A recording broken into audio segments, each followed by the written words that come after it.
Okay, so folks, now we're on number 9. We quickly move to number 10 on the multiple choice questions. I need to finish up the last section very quickly.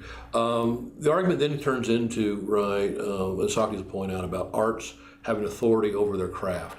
That a medical doctor, when he's practicing medicine, cannot simply do anything he wants.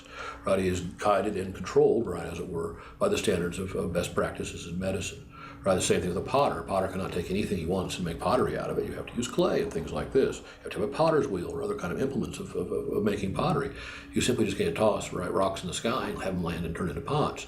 So anytime you try to engage in activity, there are rules that, right, govern successful execution of that activity. And the same thing Socrates says applies to ruling a country, right, or passing laws, right, as it does to anything else, right. And Thrasymachus will fight this argument for a bit, but finally agree and say, yes, Socrates, yes, of course, there are certain things a shepherd must do to fatten the sheep, right. Sheep need water, they need food. If you don't deny them food and water, you're not going to have anybody to fleece. Same thing with your citizens. If you don't deny them right ability to make money and create jobs, you have nothing to tax, right. So there are rules, as it were, to how to get the most money out of people, right, and that can be agreed upon. But the purpose of the rules is what they're going to disagree upon now. And Thrasymachus is saying the purpose is to get the rich if you're the rulers, and Socrates, no, there's a deeper purpose behind these rules if you truly intend, right, to try to do this job correctly, right. So they start arguing now about the value of justice in number 11, question number 11, right. And for Thrasymachus, injustice practiced on a large scale. He's not talking about being a cut purse or someone who goes shoplifting, right. This is not what he's talking about when it comes to injustice. He's talking injustice practiced on a grand scale. And of course, this is best done through politics, right, especially democratic politics.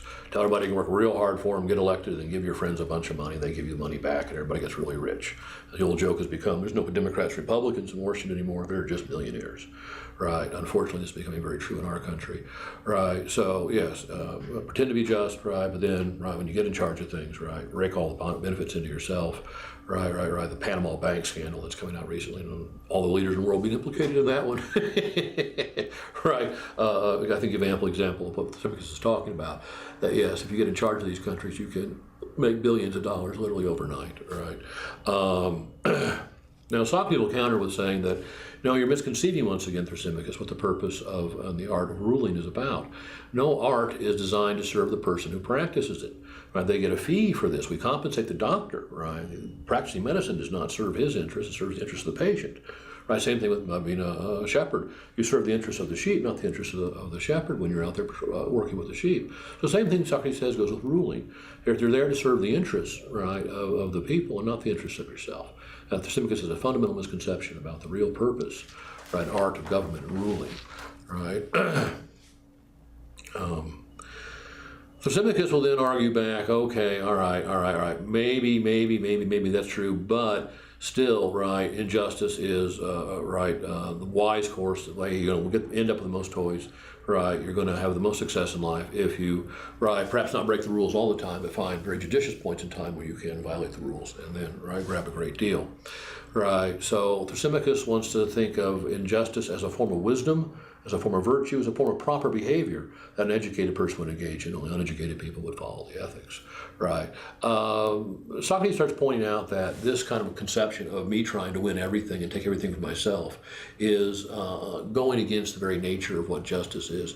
Justice is a form of harmony or cooperation. Right, a good society, a just society is harmonious, it cooperates. We have riots and fights all the time. There's injustice and other problems, in all likely, right, in such an institution, such a place, right. So for him, a just person doesn't try to accumulate more goodies than everybody else. You don't try to outdo every person, be better than them, right. You only try to outdo the bad people, right, is the primary idea when it comes to, right, justice. And for Socrates, right, and I think this is true, that injustice undermines all cooperation. Right, if you think somebody's cheating you, you stop playing the game with them, right, very quickly, very easily, right. These why lies are so destructive, it's disruptive, right. Well, this guy's not playing right, how do I got to play right? And all of a sudden the rules are out the window, right. So injustice defies cooperation. Even a gang of thieves has to have some level of justice to cooperate. Otherwise, they would never be able to pull off their crimes, right. So any form of cooperation requires some kind of trust and therefore some kind of justice, right?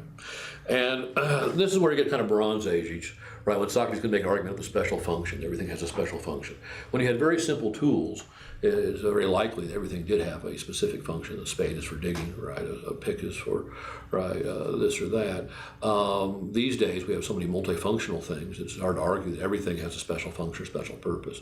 For the Greeks, though, this was, they thought fairly clear, and certainly in the case of people that our minds had a special function. And this function was to reason, will, and govern. Right, how to conduct ourselves, right? Man, the rational animal, man, the thinking creature is the concept here. And insofar as we do this and do this well, we'll live good lives. Insofar as we don't do this and don't do this well, we'll live poorly, right? And this is the basic idea that then comes out of this, is that justice is a form of mental health, and injustice is a form of mental illness. And you can have billions of dollars in the bank account, but if you're riding around half naked on a tricycle, honking a horn, it's hard to say you're happy.